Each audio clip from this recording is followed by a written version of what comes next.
Hi, I am Sequoia Lowe, and this is Slim Shaky. Slim Shaky is a music video I put together, but for years it's been an inside joke between me and my mom. My mom has Parkinson's disease and her hand shakes, and as a result, I thought it would be funny to call her Slim Shaky, like Eminem's alter ego Slim Shady.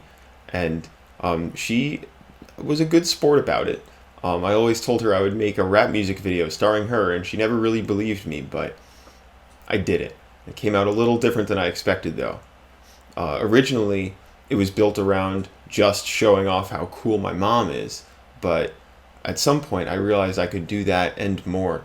I could tell the story of people with Parkinson's and share what their daily life is like, both to provide a sense of catharsis for other people with Parkinson's, but also to demonstrate to people who don't know what that's like how difficult it can be to live with Parkinson's. And while I want this to be as much fun as possible, I also want it to communicate how painful this life can be. And on top of that, I want it to do a social good for people with Parkinson's. And to do this, I will be working with a nonprofit to distribute the film and use it as a fundraising initiative. So my process in putting this together started by finding a beat that I purchased online. As much as I would have loved to make one myself, it is beyond my talents at the moment and would have taken a lot of time. But I did take it upon myself to write the song, that's both verses and the hook. Now, for each of the two rappers featured in the piece, I did interview them and ask them about their experiences with Parkinson's to make sure that the lines were as accurate to their experiences as possible. But then I had to figure out how to concisely explain Parkinson's and make it rhyme too. And that was a challenge. And then after that was together, I had to do lots and lots of recording with both of our rappers. And that's not even counting all the filming, which also took a ton of time. And so the style of the filming is similar to that of old school rap music videos, where there are lots of frequent cuts between different scenes, different dance moves. There's really no overarching story progression to most of the video. It's on a basic level just them having a good time. And there are certainly pieces of the work with more depth than that, but that is what I built it around as a basic premise.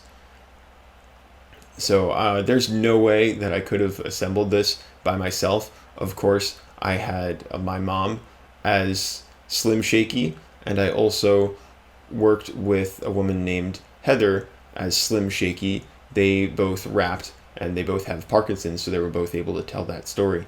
But on top of that, I had my sister play Penelope in the narrative scene that you'll see in the piece, and she also does background vocals in the track. And my dad does those background vocals too. And also, while I did do most of the behind the scenes stuff here myself, I got to give a shout out to my friend Dan Karras, who was able to work wonders on the audio, mix it, and make it sound like a real song. So that was super helpful. And I think that the most unique part of my process here was that Heather, who was one half of Slim Shaky, one of the two rappers, lives in California across the country. That was a big challenge because I could not record with her, be it audio or video. So for video, I did just kind of say, here's the kind of video I'm looking for, good luck, and I was very fortunate that she was able to deliver on that. But for recording audio, I knew that audio is a very finicky thing. It's very easy for it to not come out quite how you want it. I knew I had to find a new solution to this problem, and what I found is a tool called Riverside.fm, which essentially appears like a video conferencing app, but after you finish the call, it uploads the original quality audio straight from your hard drive up into the cloud.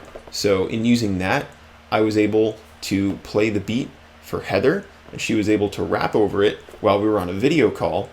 And then after we were done, the original quality recording would go straight from her hard drive up to the cloud, where I could use it in building the mix. So if I didn't have access to that, the audio probably would have sounded really bad, and I don't think the piece would have been nearly as effective as a result. So I'm really happy that we were so successful in using that tool to get high quality audio from across the country.